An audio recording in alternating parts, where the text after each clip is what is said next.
Welcome to Beyond the Buzz, where curiosity meets clarity. I'm Dr. Tara Moroz, scientist and communicator with decades of experience translating complex human research into clear, evidence-informed insight.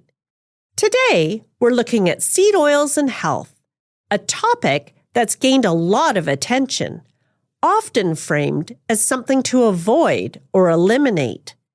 You're likely hearing mixed messages in everyday conversations, online, and even in food choices. When advice conflicts, it can take time and energy to sort through what matters.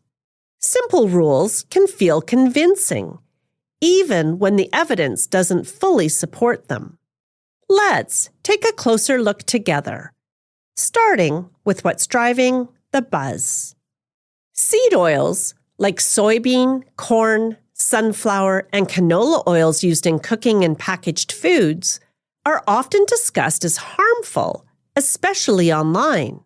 They're often described as inflammatory or linked to chronic disease, with advice to avoid them entirely. This is not a smaller niche topic.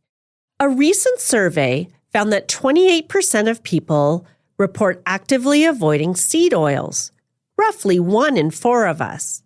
That's a sizable portion of people actively changing their food choices.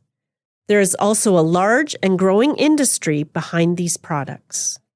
The vegetable oil market was valued at almost $400 billion in 2025 and is expected to reach over $420 billion in 2026. So what we're seeing is strong opinions, widespread behavior change, and a major global market. Let's check the evidence, our kind of receipt check. This is the moment to pause and ask the questions that matter. What's the evidence? What's the source? And how do we know? Here's what the evidence shows. First, it helps to define a key term: systematic review. A systematic review is a study that reviews all available research on a topic. Across multiple systematic reviews and meta-analyses, the evidence does not support the claim that seed oils are broadly harmful.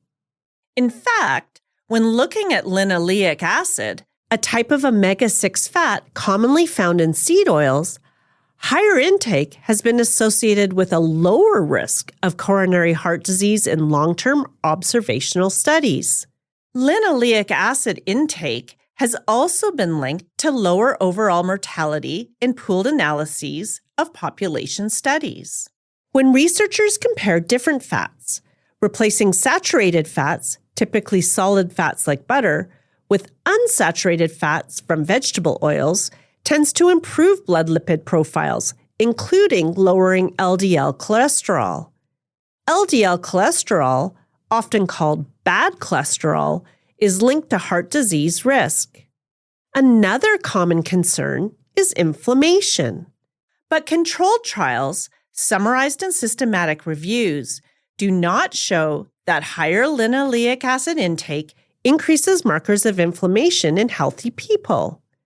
At a broader level, umbrella reviews, which synthesize multiple systematic reviews, show that different edible oils have varying effects, but do not support the idea that all seed oils are harmful, meaning consistently linked to higher risk of heart disease or death. That said, most of this evidence comes from population studies and controlled trials in specific contexts, not every real-world scenario. Diet patterns, food processing, and overall lifestyle all play a role, and no single ingredient explains health outcomes on its own. So why does this trend resonate? One possible reason is that simple rules can feel easier to follow than complex evidence. Cut this out is often clearer than it depends on context. There's also a growing focus on food processing and ingredient lists, which may make seed oils an easy target. And when people are trying to make healthier choices, clear boundaries can feel reassuring, even if the underlying evidence is more nuanced. So what's the takeaway? Here's what holds up. Across multiple high-quality reviews, seed oils, particularly those high in linoleic acid, are not consistently linked to harm and are often associated with favorable cardiovascular markers when used in place of saturated fats. What we don't know is how individual oils, processing, and overall diet patterns interact in real-world settings over time. It's easy to feel confident, even when the evidence doesn't support it. Your evidence edit moment. Seed oils are not clearly harmful, and no specific seed oil has been consistently shown to cause harm in high-quality human studies, even though they're often framed that way. This conversation is really about how different types of dietary fats relate to long-term health outcomes.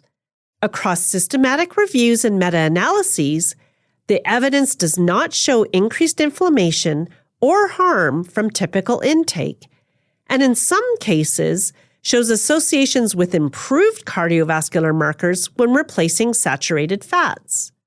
At the same time, most research looks at dietary patterns over time, not single foods in isolation. Strong claims about eliminating one ingredient often go beyond what the evidence can support. Clear rules feel simple, but evidence rarely is. Evidence is clear that focusing on the overall pattern matters most. Instead of eliminating seed oils, replace saturated fats like butter with unsaturated oils as part of a balanced diet. Something to reflect on. When you hear a clear rule about food, what helps you decide whether it reflects the full picture or just part of it? If you found this useful, follow Beyond the Buzz and share it with a friend who likes a little science with their scroll. You can also explore the full transcript, the clarity poll, and evidence in the evidence edit. Until next time, stay curious and stay kind to your mind. This is Beyond the Buzz, cutting through the hype because evidence is empowering.